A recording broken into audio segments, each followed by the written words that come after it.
Picture this. A fearsome pirate captain stands on the quarterdeck of his ship. Tricorn hat adorned with feathers, cutlass gleaming at his side, barking orders at cowering crew members who scramble to obey his every whim. This is the image that Hollywood has burned into our collective consciousness. The all-powerful pirate captain, ruling over his ship with absolute authority, answering to no one, feared by all. Now imagine something completely different. Picture a democratic assembly where every voice matters, where leaders are elected rather than appointed, where power is shared rather than hoarded, and where even the lowest-ranking crew member has a say in the ship's destiny. Which scenario sounds more like a modern democracy, and which sounds like the rigid autocracy of centuries past? The answer might surprise you. The second scenario, the democratic one, describes life aboard a pirate ship during the golden age of piracy. Meanwhile, that first image of absolute authority more accurately reflects the harsh reality of naval and merchant vessels of the same era. The pirates, those supposed criminals and outcasts, had created one of the most democratic societies in the 18th century world. But this democratic system wasn't born from political philosophy or Enlightenment ideals. It emerged from the practical necessities of managing groups of desperate, armed men who had already proven their willingness to rebel against authority. These weren't men who would blindly follow orders. They were individuals who had risked everything for freedom, and weren't about to surrender that freedom to yet another tyrant. Today, we're going to explore the fascinating hierarchy that governed pirate ships. A system so sophisticated and fair that it put the legitimate navies of major powers to shame. We'll discover how power was distributed, how decisions were made, and how a crew of cutthroat criminals created a society that was, in many ways, centuries ahead of its time. From the mighty captain to the youngest powder monkey, every person aboard a pirate ship had a specific role, defined responsibilities, and, most remarkably, a voice in the ship's governance.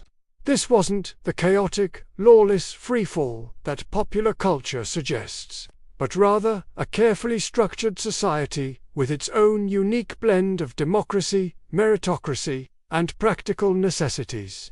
The pirate ship represented a radical experiment in social organization, one that challenged the fundamental assumptions about authority, hierarchy, and human nature that dominated 18th century thinking. These floating republics operated according to principles that wouldn't become mainstream for another 2 centuries. Yet, they emerged naturally from the conditions that pirates faced on the high seas. To understand how revolutionary this system was, we need to remember the world these pirates had left behind. In legitimate society, birth determined destiny. Aristocrats commanded simply because of their bloodlines, regardless of their competence. Wealthy merchants bought their positions, while skilled sailors remained forever subordinate to their social superiors. The idea that merit might matter more than ancestry, or that common sailors might have a say in important decisions, was virtually unthinkable in the conventional world of the 18th century. Yet, aboard pirate ships, these revolutionary ideas weren't just theoretical. They were daily reality. The man who commanded the ship earned his position through the votes of his crew and kept it only as long as he maintained their confidence. The quartermaster, who oversaw the distribution of treasure, was chosen for his fairness and integrity rather than his noble birth. Even the newest recruit had rights that were protected by written articles and enforced by democratic processes. This system didn't emerge overnight, nor was it the same on every ship. Different crews developed their own variations on the basic themes of democracy and shared authority, creating a rich tapestry of governmental experiments that varied according to the personalities involved, the regions they operated in, and the challenges they faced. but certain patterns emerged consistently enough that we can speak of a distinctly pirate approach to organization and leadership. The foundation of this system was the revolutionary idea that authority should serve the governed rather than the reverse. Unlike the divine right of kings or the inherited privilege of aristocracy pirate, authority was contractual. It existed only with the consent of those who were subject to it, and it could be withdrawn if that consent was violated. This wasn't just theory. Pirate crews regularly voted out captains who proved incompetent, cowardly, or too greedy for their own good. But pirate democracy wasn't simply mob rule either. The system recognized that effective leadership required both accountability to the crew and the authority to make quick decisions in critical situations. The solution was a nuanced distribution of power that balanced democratic input with practical necessities, creating a form of government that was both responsive and effective. At the heart of this system stood two figures who embodied its democratic principles while wielding real authority: the captain and the quartermaster. These weren't hereditary positions or royal appointments, but elected offices that came with both power and responsibility. The relationship between these two leaders, sometimes cooperative, sometimes competitive, shaped the daily life of every person aboard the ship. The pirate captain was perhaps the most misunderstood figure in maritime history. Far from being an absolute dictator, he was more like an elected president with limited powers and specific areas of responsibility. His authority was real but conditional, extensive but not unlimited, respected but constantly subject to review by his constituents. During times of peace, which meant most of the time aboard a pirate ship, the captain's power was surprisingly restricted. He couldn't arbitrarily punish crew members, couldn't unilaterally decide where the ship would sail, and couldn't claim more than his agreed-upon share of any treasure. Major decisions required consultation with the crew, and the captain who tried to exceed his authority would quickly find himself voted out of office, or worse. But when battle loomed or storms threatened, the captain's authority became absolute. In these moments of crisis, the democratic process was temporarily suspended in favor of the quick, decisive leadership that could mean the difference between life and death.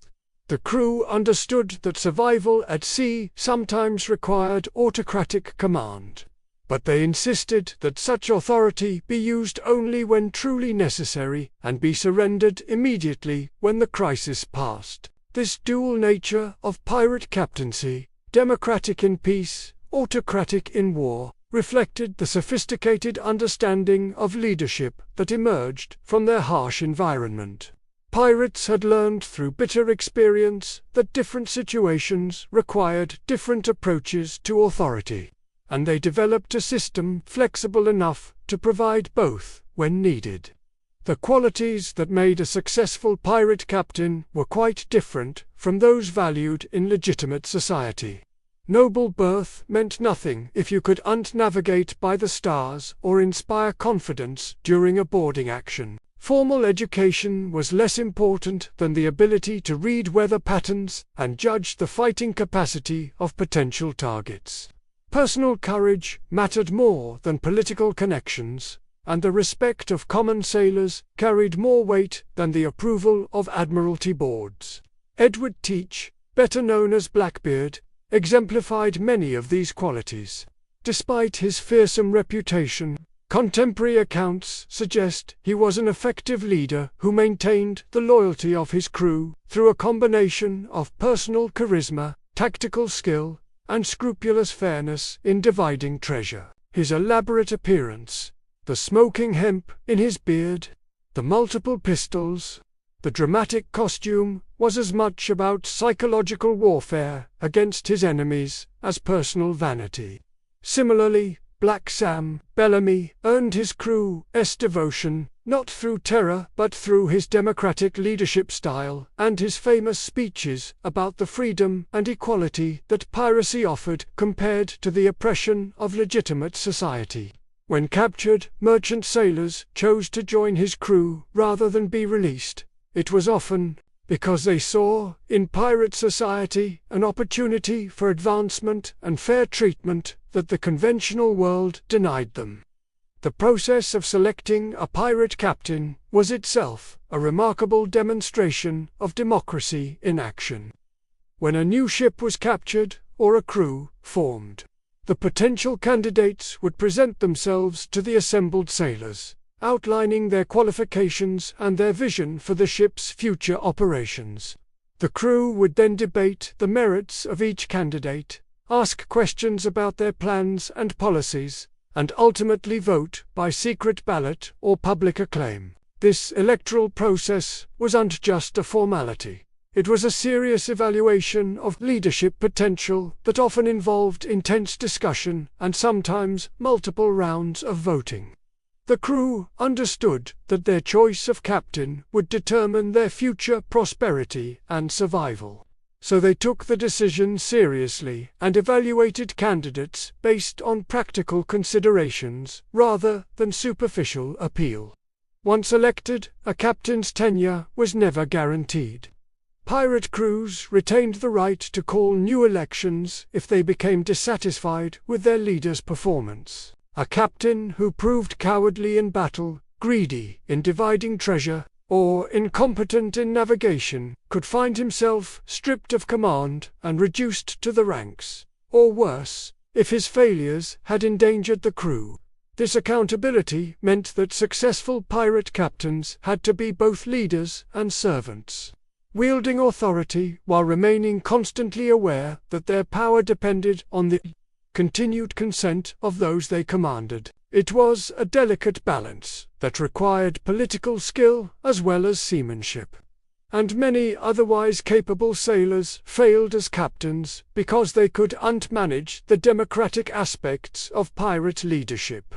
Standing alongside the captain as an equal partner in leadership was the quartermaster, a position that had no real equivalent in legitimate maritime society. If the captain was the ship's chief executive, the quartermaster was its chief justice, elected representative, and guardian of democratic values, all rolled into one. In many ways, the quartermaster wielded more day-to-day power than the captain himself. The quartermaster's primary responsibility was ensuring fairness in all aspects of ship life.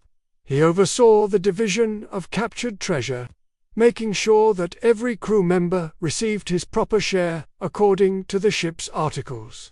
He mediated disputes between crew members, investigated accusations of misconduct, and supervised punishments for those found guilty of violations. He served as the crew's advocate in dealings with the captain and other officers, making sure that the democratic rights of ordinary sailors were respected and protected. This position required a rare combination of mathematical skill, moral authority, and political acumen. The quartermaster had to be able to calculate complex divisions of treasure that might include coins of different nations and denominations, goods of varying values, and special considerations for crew members who had been injured in capturing the prize. He had to maintain the respect of rough, violent men, while ensuring that justice was done, even when it might be unpopular, and he had to navigate the sometimes delicate relationship with the captain, serving as both partner and check on the captain's authority. The election of a quartermaster was often even more contentious than the selection of a captain, because the position required such specific qualities and had such direct impact on every crew member's welfare. Candidates were evaluated not just for their honesty and fairness, but for their ability to stand up to pressure from popular but wrong-headed crew members or overly ambitious officers. Some of history's most successful pirate crews were those where the captain and quartermaster worked together effectively, each respecting the other's sphere of authority while cooperating for the common good. But when these two leaders clashed, it could tear a crew apart, leading to splits that left both factions weaker and more vulnerable to their enemies. The quartermaster's role extended far beyond treasure distribution and dispute resolution. He was responsible for maintaining the ship's democratic traditions, ensuring that crew meetings were held when required, that elections were conducted fairly, and that the articles governing the ship's operations were followed by everyone, including the captain. In essence, he was the guardian of pirate constitutional government. During battles, the quartermaster's role changed but remained crucial. While the captain commanded the ship's movements and tactical decisions, the quartermaster often led boarding parties and oversaw the capture and securing of prizes. His authority over treasure made him the natural choice for these responsibilities, and his democratic mandate gave him the credibility needed to maintain discipline during the chaos of combat. The relationship between captain and quartermaster embodied the larger principles of pirate governance: shared authority, mutual accountability, and democratic legitimacy. Neither could function effectively without the other, and both were subject to the ultimate authority of the crew they served. This system of dual leadership created checks and balances that prevented any single individual from accumulating too much power while ensuring that necessary authority was exercised effectively. Beyond these two paramount figures, pirate ships developed sophisticated hierarchies of specialized officers, each chosen for their particular skills and each playing a crucial role in the ship's operations. These positions combined elements of appointment and election, with the captain and quartermaster typically nominating candidates who were then confirmed or rejected by the crew. The bosun, often called the bosun, held one of the most demanding positions aboard any sailing vessel. He was responsible for the maintenance of the ship itself, the complex web of rigging that controlled the sails, the hull that kept the sea at bay, and the masts that carried them across the oceans. In an age when ships were built entirely of organic materials subject to constant decay and damage, the bosun's expertise literally kept the crew alive. A skilled bosun could read the subtle signs that warned of impending equipment failure: the slight fray in a critical rope, the barely perceptible give in a mast joint, the small leak that could become a catastrophic breach. He directed the constant repairs and maintenance that ocean sailing required, supervised the complex operations of raising and lowering sails, and ensured that the ship remained seaworthy despite the punishing conditions of life at sea.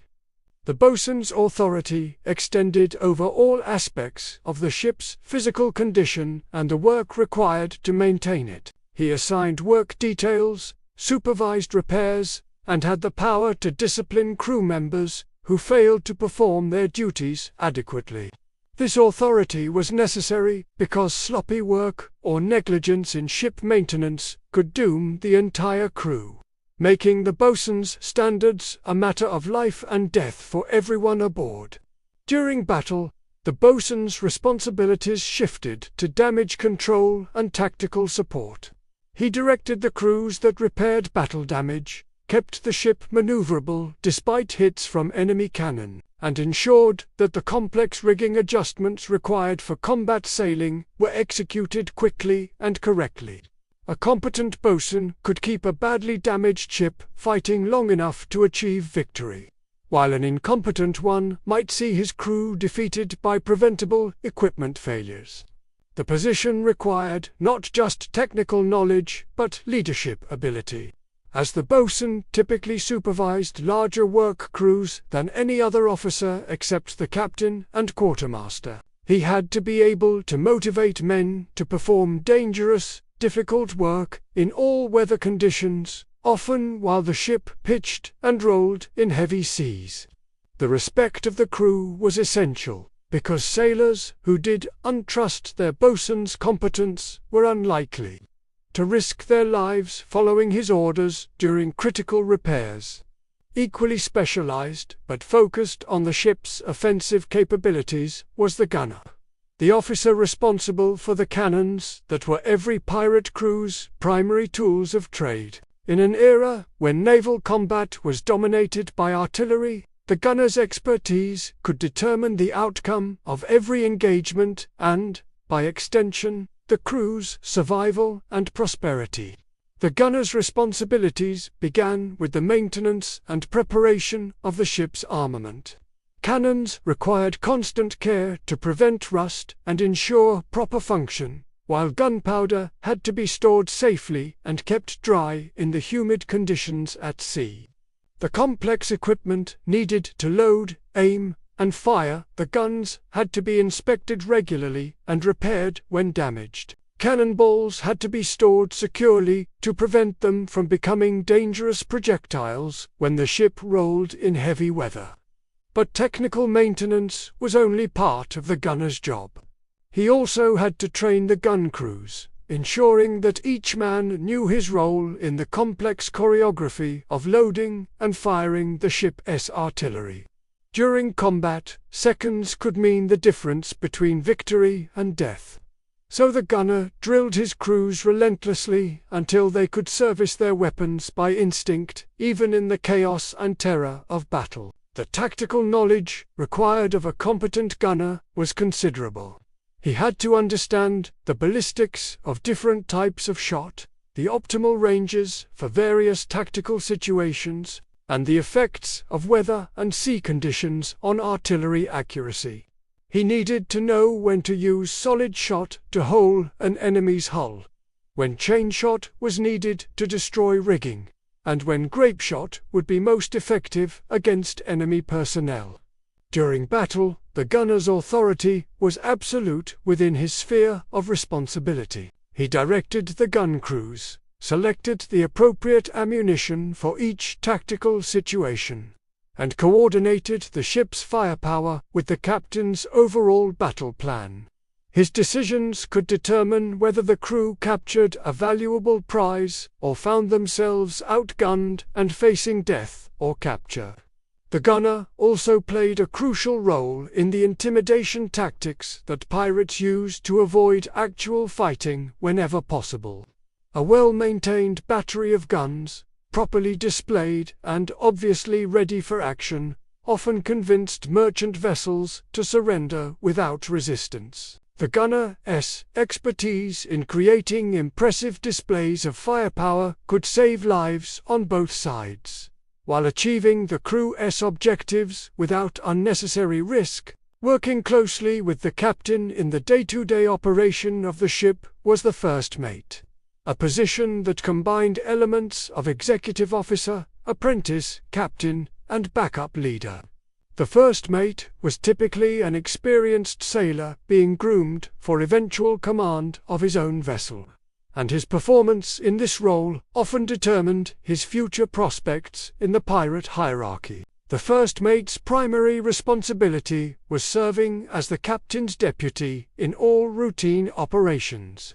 When the captain was occupied with navigation, strategic planning, or negotiations with prisoners or potential targets, the first mate supervised the ship's normal activities.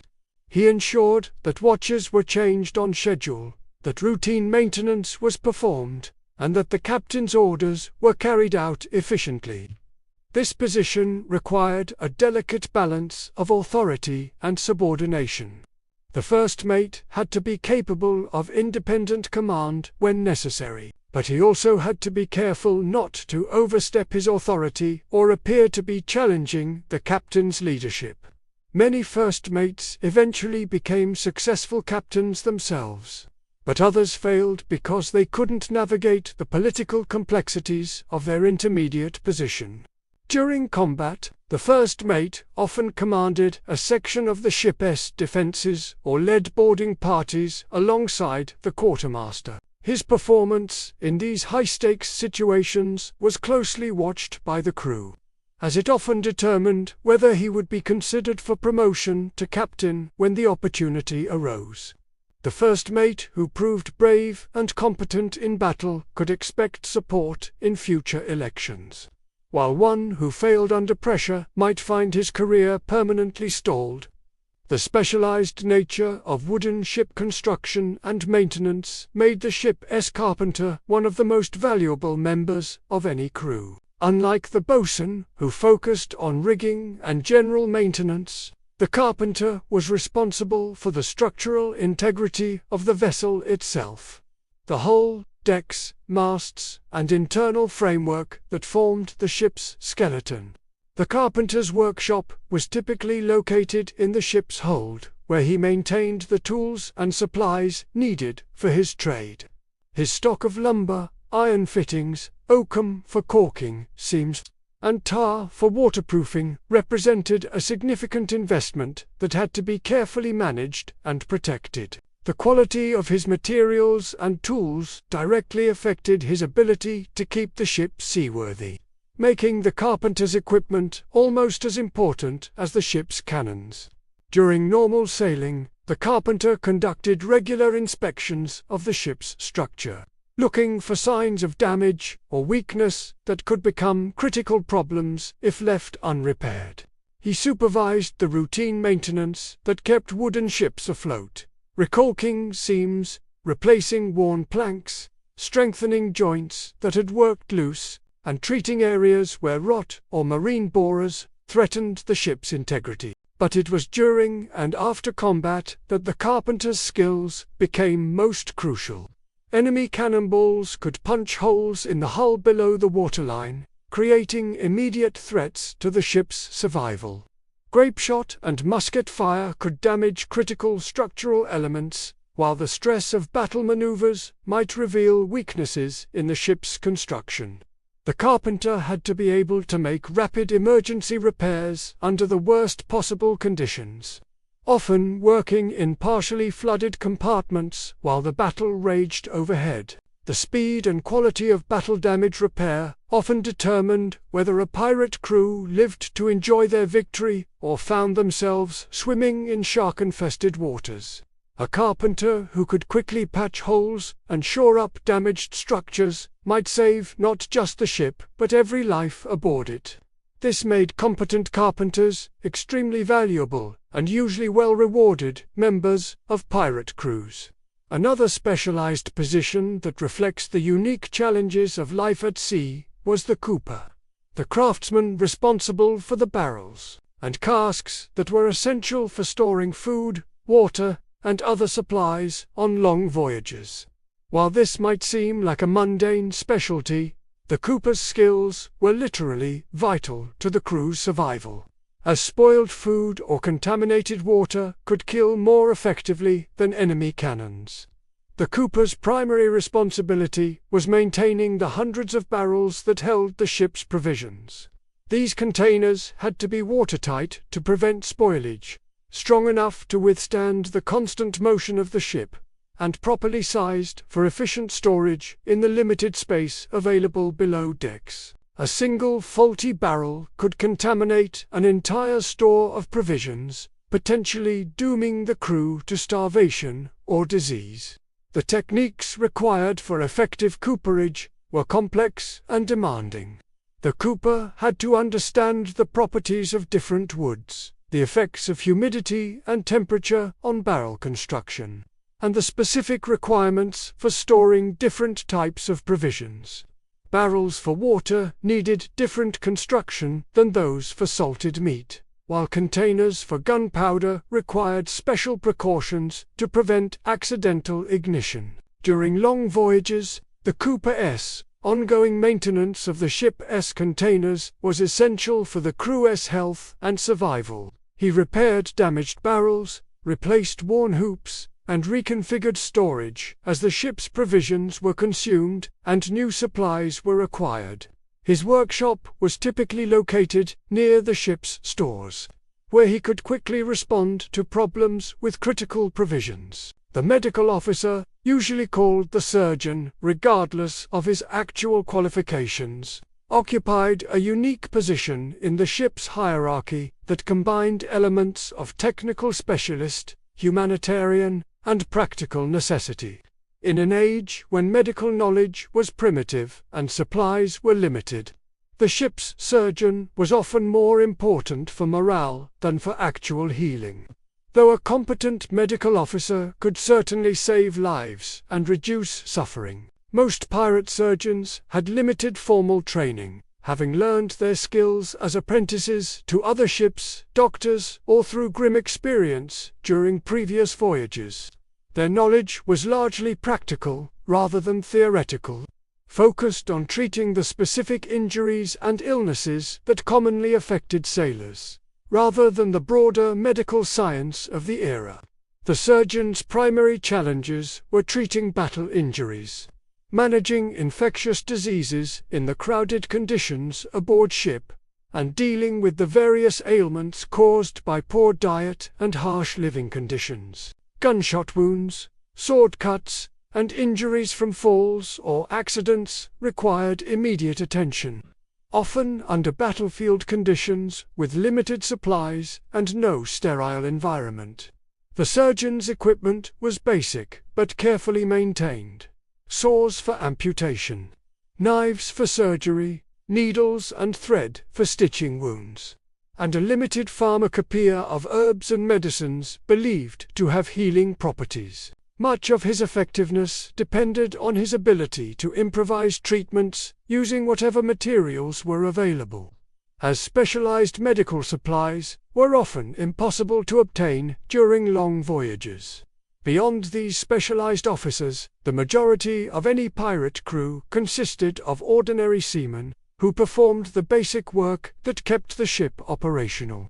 These men, often called able-bodied seamen or simply hands, were the backbone of the pirate organization, providing the manpower needed for sailing, fighting, and maintaining the vessel. The ordinary seaman's duties were demanding and varied, requiring him to master a wide range of skills essential for life at sea. He had to be able to climb the rigging to set and reef sails, often in darkness or severe weather conditions that made such work terrifyingly dangerous. He needed to understand the complex systems of ropes and pulleys that controlled the ship's movements, and to work as part of coordinated teams that handled the heavy equipment required for sailing and combat. During battle, ordinary seamen served the ship's cannons, working in gun crews that loaded, aimed, and fired the artillery under the gunner's direction. This was dangerous work that required not just physical strength but the ability to function effectively under extreme stress, as enemy fire could kill or maim gun crew members at any moment. The rate of fire and accuracy that gun crews achieved often determined the outcome of engagements. The ordinary seaman's life was hard and often short, but it offered opportunities for advancement that were almost unknown in legitimate society. A sailor who proved competent and trustworthy might be promoted to more specialized positions, eventually working his way up to officer rank or even captain.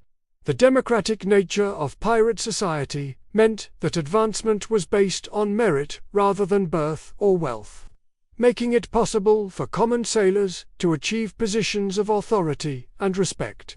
The compensation system for ordinary seamen reflected the democratic principles of pirate society. Rather than receiving fixed wages regardless of the ship's success, they shared in the profits of successful ventures according to the articles that governed their particular crew. This created powerful incentives for cooperation and excellence, as every crew member had a direct stake in the ship's prosperity. But perhaps the most poignant figures in the pirate hierarchy were the powder monkeys, the young boys, typically between 10 and 15 years old, who served the ship's artillery during combat. These children, often orphans or runaways from harsh circumstances on land, performed one of the most dangerous jobs aboard the ship, carrying gunpowder from the magazine to the gun crews during the chaos and terror of battle. The powder monkey's job required speed, courage, and careful attention to safety procedures that could mean the difference between life and death for everyone aboard. During combat, the boys would race through the ship's passageways, carrying measured charges of gunpowder in leather or canvas bags, delivering the ammunition that kept the guns firing. This work was terrifyingly dangerous. A single spark could ignite the powder, killing the boy instantly and potentially causing explosions that could destroy the entire ship. Despite their youth, powder monkeys were full members of the crew, with the same democratic rights as adult sailors. They participated in crew meetings, voted in elections, and received shares of captured treasure according to the ship's articles. Many pirate crews developed protective attitudes toward their powder monkeys, recognizing both their vulnerability and their essential contribution to the ship's fighting capacity. The presence of children aboard pirate ships reveals both the harsh realities of 18th century life and the surprisingly inclusive nature of pirate society. These boys had often fled from situations that were even worse than the dangers of piracy: brutal apprenticeships, abusive families, or lives of starvation and neglect in port towns. The pirate ship offered them food, shelter, companionship, and the possibility of eventual advancement to adult positions within the crew. Many powder monkeys eventually became successful pirates in their own right, using their early experience to develop the skills and knowledge needed for advancement within the maritime community. Some became gunners, specializing in the artillery work they had supported as children. Others developed into skilled sailors who eventually achieved officer rank or even captain's positions. The training and mentorship that powder monkeys received from adult crew members was an important aspect of pirate society that is often overlooked. Experienced sailors took responsibility for teaching the boys not just the technical skills they needed to survive, but also the social and moral codes that governed pirate behavior. This informal education system helped preserve and transmit the democratic traditions and practical knowledge that made pirate society function. The cook, while not holding an official rank in the ship's hierarchy, was nonetheless one of the most important and valued members of any crew.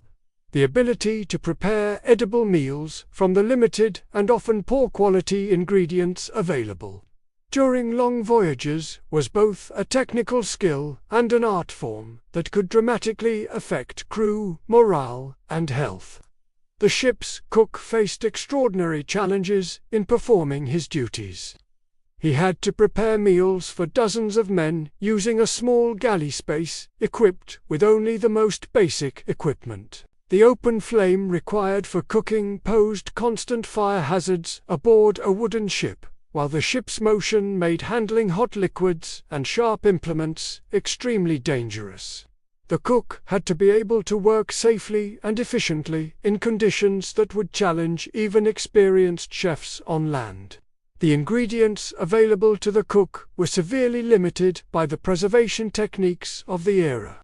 Salted meat, hardtack biscuits, dried peas and beans, and whatever fresh provisions could be obtained during port visits, formed the basis of most meals. The cook's skill lay in combining these basic ingredients in ways that provided some variety and palatability, while ensuring that the crew received adequate nutrition to maintain their health and strength. During times of plenty, when the crew had recently captured supplies or visited friendly ports, the cook might be able to prepare relatively elaborate meals that served as celebrations of success and boosts to morale. But during lean times, his ability to create edible meals from whatever was available could mean the difference between a crew that maintained its fighting spirit and one that became weakened and demoralized by poor nutrition. The cook's position also carried significant responsibility for the crew's health. He had to ensure that food was prepared safely to prevent illness, that water supplies were properly treated to reduce contamination, and that the crew's diet included whatever antiscorbutic foods were available to prevent scurvy and other nutritional diseases. This complex hierarchy of ranks and responsibilities reveals how sophisticated pirate society actually was, despite its outlaw status. Every position had evolved to meet specific needs of life at sea, and the relationships between different ranks created a system of checks and balances that prevented any single individual from accumulating too much power while ensuring that necessary authority was exercised effectively. The democratic principles that governed this hierarchy were revolutionary for their time and place. The idea that authority should be based on competence rather than birth, that leaders should be accountable to those they led, and that every member of a community should have a voice in important decisions ran counter to virtually every other form of social organization in the 18th century world. Yet these principles weren't adopted because of political theory or philosophical conviction, but because they worked. The harsh conditions of life at sea, the constant threats from enemies and nature, and the need to maintain cohesion among groups of armed, desperate men created practical pressures that made democratic organization not just preferable but necessary for survival. The contrast with legitimate maritime society couldn't have been sharper. Aboard Royal Navy ships, officers were appointed based on social connections and political influence rather than maritime competence. Common sailors had no voice in decisions that affected their lives and welfare, receiving fixed wages regardless of their ship's success, while officers claimed the majority of any prize money. Discipline was maintained through brutal floggings and harsh punishments that often seemed arbitrary and excessive to those who suffered them. Merchant vessels operated under similar authoritarian principles, with shipowners and their appointed captains exercising absolute authority over crews who had little recourse against incompetence, cruelty, or exploitation. The merchant sailor's life was often little better than that of a slave, bound by articles of employment that heavily favored employers and offered little protection for workers' rights. It's hardly surprising, then, that so many sailors chose to go on the account to join pirate crews that offered them democratic participation, fair shares of profits, and protection against arbitrary authority. The pirate articles that governed these crews were among the first documents in history to establish workers' rights, democratic governance, and social insurance principles that wouldn't become common in legitimate society for many decades.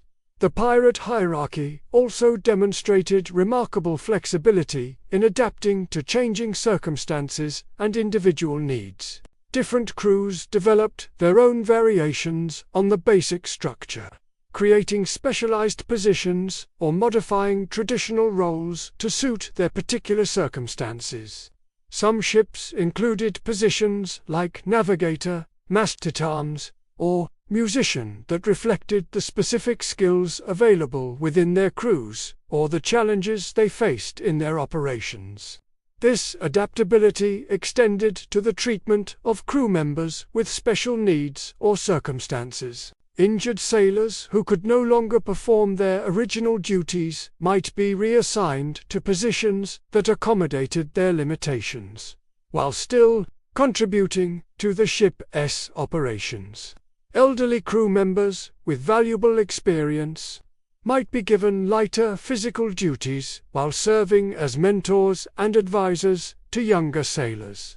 The inclusion of former slaves within pirate hierarchies was particularly remarkable given the racial attitudes of the era. While legitimate society maintained rigid racial boundaries that denied opportunities for advancement to anyone of African descent, pirate crews often promoted black sailors to positions of authority based on their competence and the respect of their shipmates.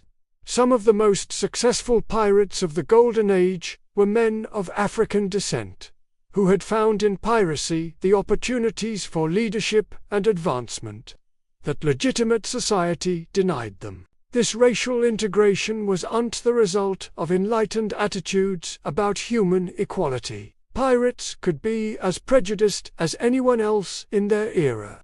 Rather, it reflected the practical necessities of life at sea, where survival depended on competence rather than skin color, and where the mutual dependence of crew members created bonds that transcended social conventions. The role of women within pirate hierarchies was more limited but not entirely absent. While most pirate crews were exclusively male, some women managed to join these floating societies and achieve positions of respect and authority.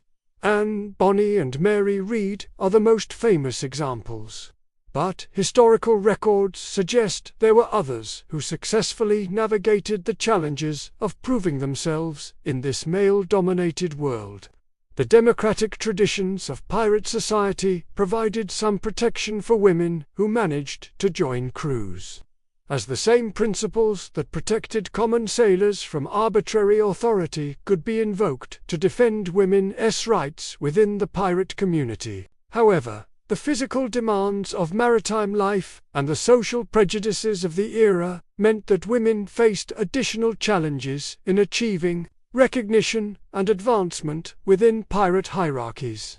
The international character of pirate crews created additional complexities within their hierarchical systems. Ships often included sailors from many different nations, speaking various languages and bringing diverse cultural traditions to their floating communities. The hierarchical structure had to accommodate these differences while maintaining the unity needed for effective operations. Language barriers could create communication problems that affected the efficiency of operations and the fairness of democratic processes. Cultural differences in approaches to authority, conflict resolution, and social interaction could lead to misunderstandings that threatened crew unity. The hierarchical system had to be flexible enough to accommodate these differences, while maintaining consistent standards for performance and behavior. Many successful pirate crews developed informal systems for managing cultural diversity that were remarkably sophisticated for their era. Experienced sailors from different backgrounds served as cultural interpreters and mediators, helping to bridge communication gaps and resolve conflicts that arose from misunderstandings. The shared experiences of life at sea and the common goal of success and survival helped create bonds that transcended national and cultural boundaries. The economic implications of pirate hierarchy were as revolutionary as its political aspects. The profit-sharing systems that governed treasure distribution created some of the first examples of worker ownership and democratic control of workplace resources. Every crew member, regardless of rank, had a direct stake in the success of their collective enterprise, and a voice in decisions about how that success should be pursued. This economic democracy extended beyond simple profit sharing to include collective ownership of the ship and its equipment. Unlike merchant vessels owned by distant investors, or naval ships belonging to royal governments, pirate ships were owned by their crews. This ownership was both literal and practical. The crew had paid for the ship through their collective efforts and shared in both the risks and rewards of their maritime enterprise. The implications of this economic structure were profound. It meant that every crew member had incentives to maintain the ship properly, to fight effectively when necessary, and to support decisions that would benefit the collective enterprise. It also meant that the traditional class divisions between owners and workers were largely absent from pirate society, as every sailor was simultaneously both an owner and an employee of their floating business. The hierarchical structure of pirate society also had to address the problem of retirement and disability in ways that legitimate maritime employers largely ignored. The articles that governed many pirate crews included some of the first disability insurance and retirement benefit systems in history. recognizing that sailors who were injured in service to their crews deserved support and compensation. These systems were necessarily informal and limited by the resources available to pirate communities, but they represented important innovations in social welfare that would become common in legitimate employment for many decades. A sailor who lost a limb in battle might receive extra shares of treasure as compensation, while elderly crew members might be given lighter duties while retaining their full participation in the ship's democratic governance.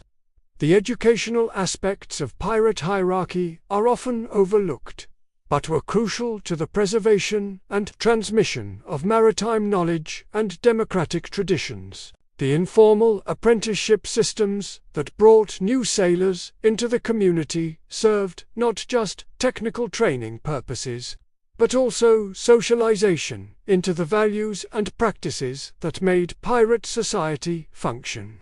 Young sailors learned not just how to handle sails and work cannons, but also how to participate in democratic decision-making, how to resolve conflicts through established procedures, and how to balance individual freedom with collective responsibility. This education was provided by experienced crew members who understood that the survival of their community depended on successfully passing on both technical skills and social traditions to the next generation.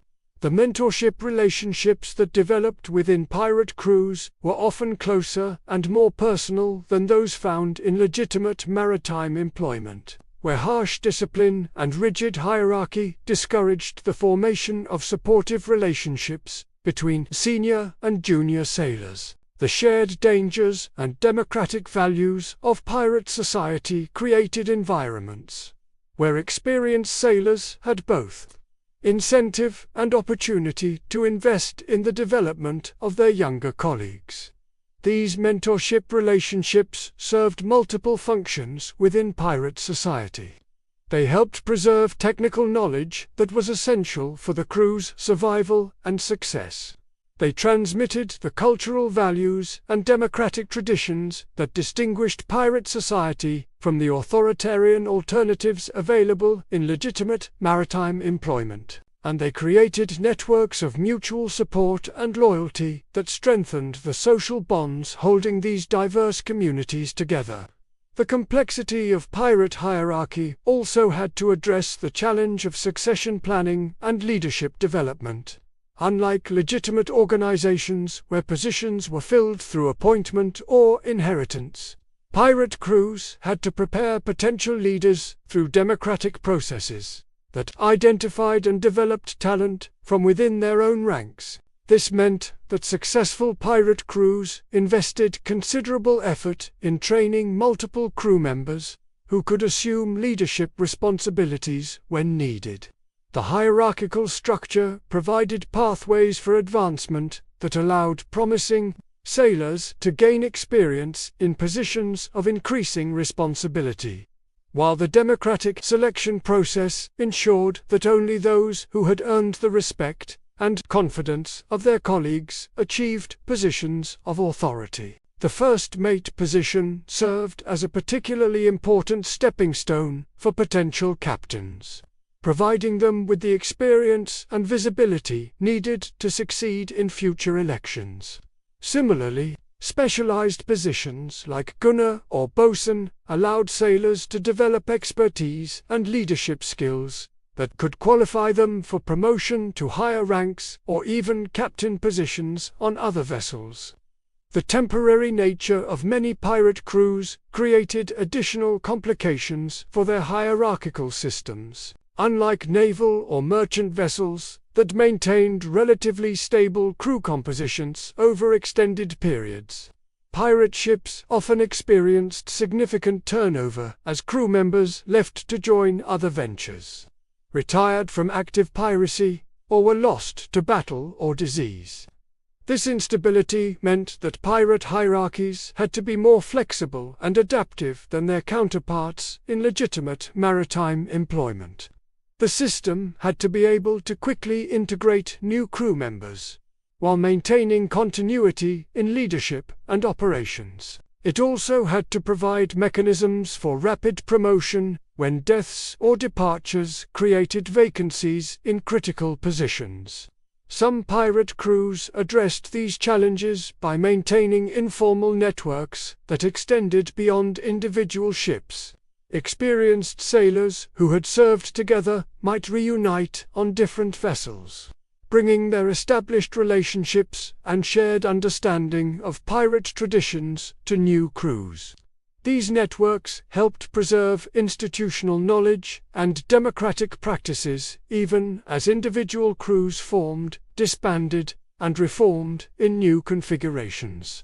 The legal status of pirate hierarchies created unique challenges that had no parallels in legitimate society. These were governmental systems operating entirely outside the law, with no recognition from any established authority and no recourse to external enforcement mechanisms. The hierarchical structure had to be entirely self-enforcing, relying on the consent and cooperation of crew members who could leave or rebel at any time. This legal isolation actually strengthened some aspects of pirate democracy by forcing crews to develop more sophisticated and fair systems of governance. When external authority couldn't be invoked to resolve disputes or enforce decisions, the internal systems had to be perceived as legitimate by all participants, or the entire structure would collapse.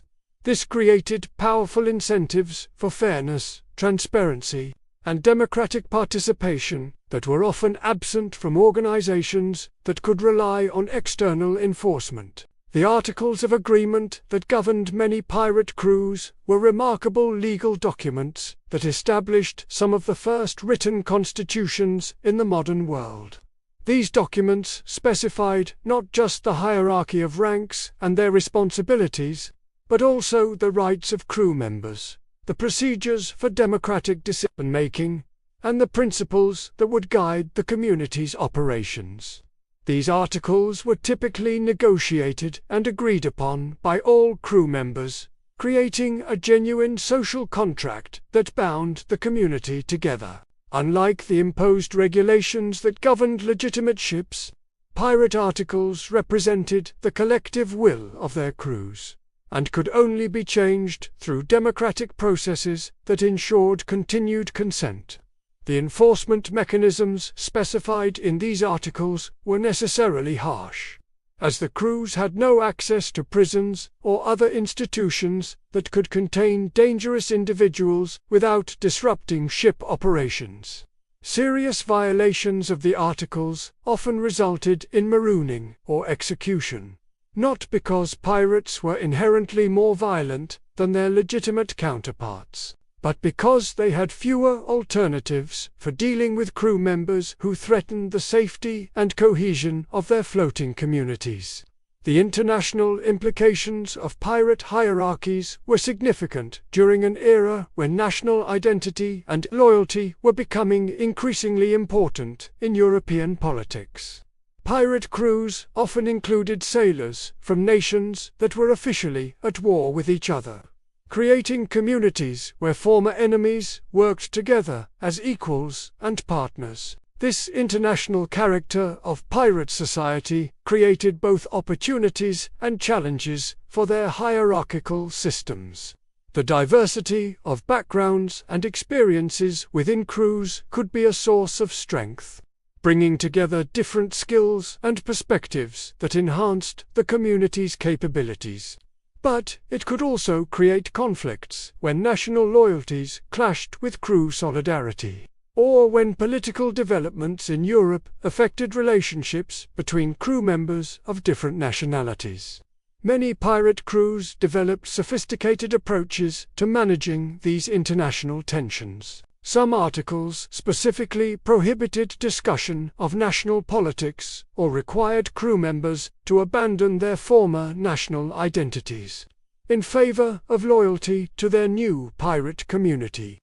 Others established procedures for resolving conflicts that might arise.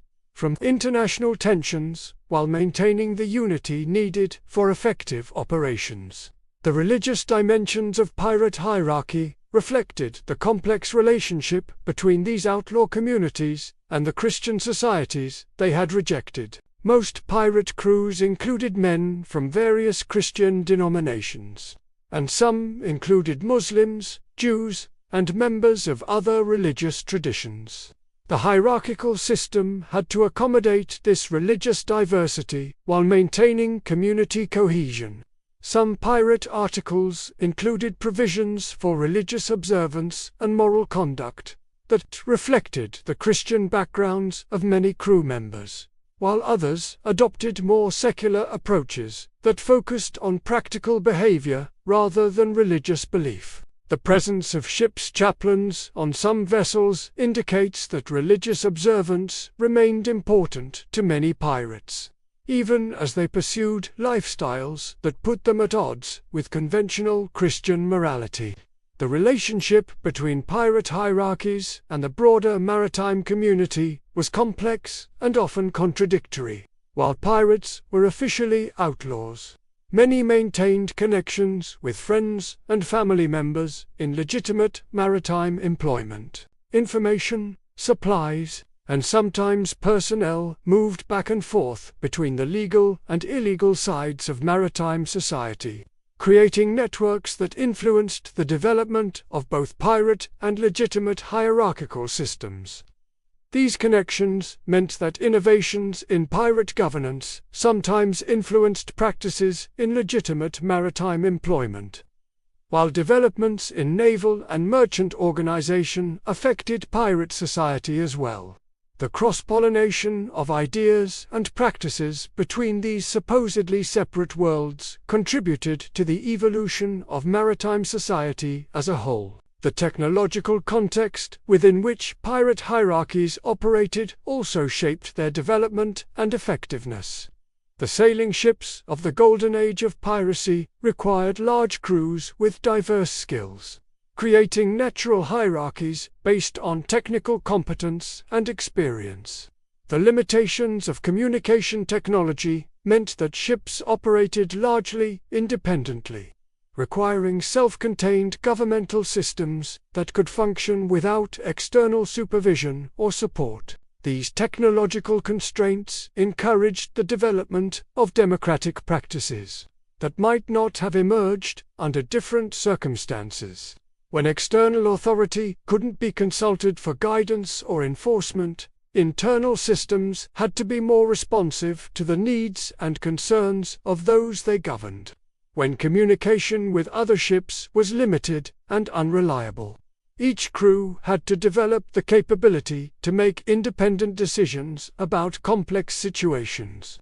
The evolution of pirate hierarchies over time reveals how these systems adapted to changing circumstances and challenges. Early pirate crews often adopted modified versions of naval or merchant hierarchies, but over time they developed increasingly sophisticated and distinctively pirate forms of organization that reflected their unique circumstances and values.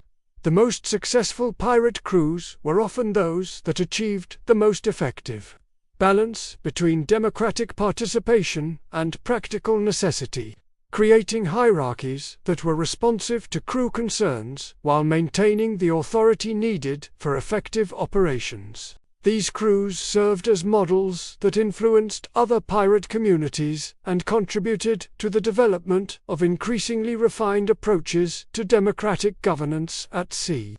The decline of the golden age of piracy in the early 18th century brought an end to most of these hierarchical experiments, but their influence extended beyond their historical moment.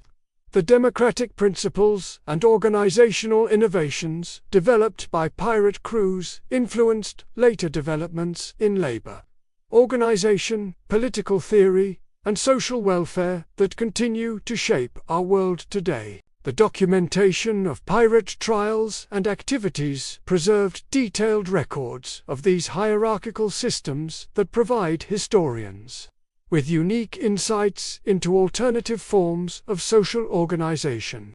These sources reveal possibilities for democratic governance and worker control that were largely absent from other institutions of the era, helping us understand both the potential and the limitations of radical social experimentation. The legacy of pirate hierarchies extends far beyond their immediate historical context to influence ongoing debates about authority, democracy, and social organization.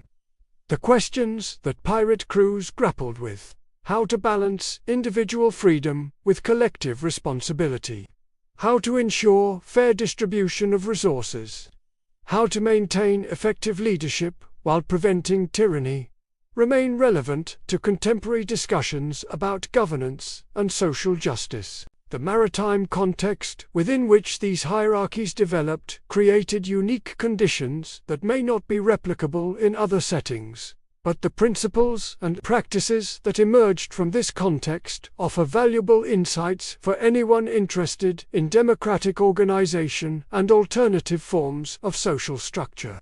The pirate ship remains one of the most successful examples of radical democracy in action, demonstrating both the possibilities and challenges of creating egalitarian communities under difficult circumstances. Looking back at the full complexity of pirate hierarchies, we can see how far the reality differed from both the romanticized and demonized versions that have shaped popular understanding.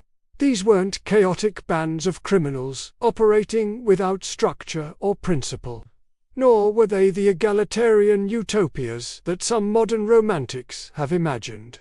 They were practical communities of working people who created sophisticated forms of organization that balanced individual freedom with collective necessity. The ranks that structured these communities, from captain to powder monkey, represented not just divisions of labor, but innovations in democratic governance that were centuries ahead of their time.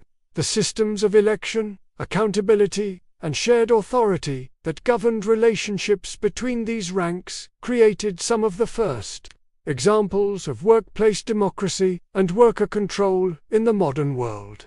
The men and women who participated in these hierarchies weren't perfect democrats or enlightened social reformers.